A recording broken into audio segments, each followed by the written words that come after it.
राजस्थान में सरकार ने 65 आईएएस अफसरों की पूरी फौज बदल दी, लेकिन पूरे प्रदेश की नजरें और सियासत का पारा सिर्फ दो बहनों के नाम पर अटक गया है। एक बहन को भेज दिया गया है सीधे सचिन पायलट के अभ्यर्थीगढ़ में, तो दूसरी बहन को मिली है सीधे सत्ता के बड़े पावर सेंटर यानी मुख्यमंत्री कार्यालय सीएमओ में एंट्री।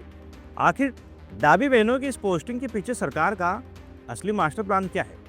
ये सिर्फ एक सामान्य ट्रांसफर है या बहुत बड़ी राजनीतिक बिसात? आइए आसान भाषा में इस पूरी कहानी का पोस्टमार्टम करते हैं। आज हम बात कर रहे हैं राजस्थान की नौकरशाही में हुए उस बड़े भूचाल की, जिसने प्रशासनिक और राजनीति दोनों गलियारों में हलचल मचा दी है। सरकार ने प्रदेश में 65 आईएएस अधिकारियों की तबादला सूची जारी की थी, जिसमें कई जिलों के कलेक्टर बदल गए हैं, कई विभागों के सचिव बदल गए हैं। लेकिन इस पूरी लिस्ट में अगर कोई सबसे ज्यादा सुर्खियां बटोर रहा है तो वो है देश की सबसे चर्चित आईएएस बहनें टीना डाबी और रिया डाबी। आइए एक एक करके दोनों की नई जिम्मेदारी और उनके पीछे छिपे सरकार के मैसेज को डिकोड करते हैं। सबसे पहले बात करते हैं बड़ी बहन टीना डाबी की। बाड़मेर जैसे सरहदी जिले में अपने सख्त और जमीनी काम का डंका बजवाने के बाद अब सरकार ने उन्हें टोंक जिले का कलेक्टर बनाकर भेजा है।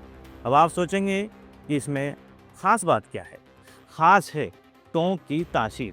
टोंक कोई आम जिला नहीं है, इस राजनीतिक रूप से सरकार के सबसे संवेदनशील जिलों में गिना जाता है। और सबसे बड़ी बात, ये कांग्रेस के कद्दावर नेता सचिन पायलट का क्षेत्र है। बाड़मेर जैसे बड़े इलाके से निकाल कर टीना डाबी को ऐसे जटिल सामाजिक और राजनीतिक समीकरण वाले जिले में भेजना सिर्फ एक प्रशासनिक फैसला नहीं माना जा सकता। टोंक को एक ऐसे दबंग और तेज तर्रार कलेक्टर की जरूरत थी जो वहां के समीकरण को सख्ती से कंट्रोल कर सके, और सरकार ये खूबी टीना डाबी में अच्छी तरह से देख सकती है। अब आते हैं छोटी बहन रिया डाबी पर। रिया डाबी को जो जिम्मेदारी मिली है वो किसी भी आईएएस अफसर का सपना होता है। उन्हें सीधे मुख्यमंत्री कार्यालय सीएमओ में सचिव की अहम कुर्सी सौंपी गई है। एक न्यूज़ एक्सप्लेनर के नाते मैं आपको समझाता हूँ कि सीएमओ में बैठने का मतलब क्या होता है। इसका सीधा मतलब होता है सरकार के साथ टॉप लेवल पर काम करना, प्रदेश के नीतिगत फैसले, बड़ी फाइलों की मॉनिटरिंग और सभी विभागों के बीच कोऑर्डिनेशन बिठाना। रिया डाबी को ये कुर्सी मिलना इस बात का सबसे बड़ा सबूत है कि सरकार को उनकी कार्यशैली पर कितना गहरा भरोसा है।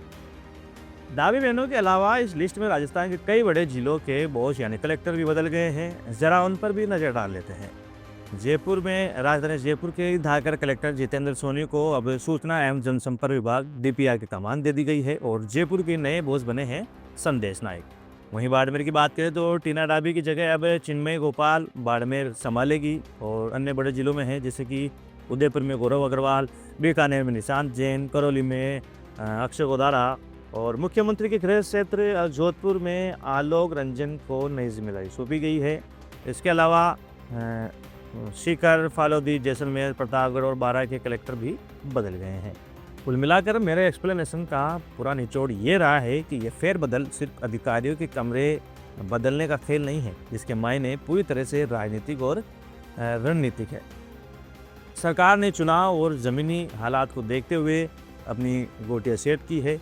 अब पूरे प्रदेश की नज़र इस बात पर रहेगी कि टोंक के सियासी भंवर में टीना डाबी कैसे अपना प्रशासनिक लोहा मनवाती है और सीएमओ के पावर सेंटर में रिया डाबी अपनी क्या छाप छोड़ती है। इस पूरी तबादला सूची और डाबी बहनों की नई पोस्टिंग पर आपकी क्या राय है? क्या आपको भी लगता है कि टोंक में टीना डाबी की पोस्टिंग कोई मास्टर स्ट्रोक है? कमेंट बॉक्स खुला है, अपनी राय ज़रूर लिखें। राजस्थान की हर बड़ी खबर के और सटीक और आसान विश्लेषण के लिए चैनल को सब्सक्राइब करें। आप देख रहे थे रोहित पत्रिका और मैं था आपके साथ सलमान पठान। जय हिंद।